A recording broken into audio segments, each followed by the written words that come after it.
Hello. In this video I will show you how you can connect two computers together, in real or in Packet Tracer. First of all, open Packet Tracer, get two PCs. Then click on the connection wire and connect these two devices together through a crossover Ethernet cable.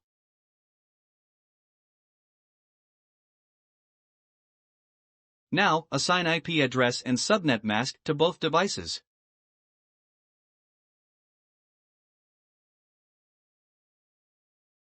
Here I am using Class C IP address.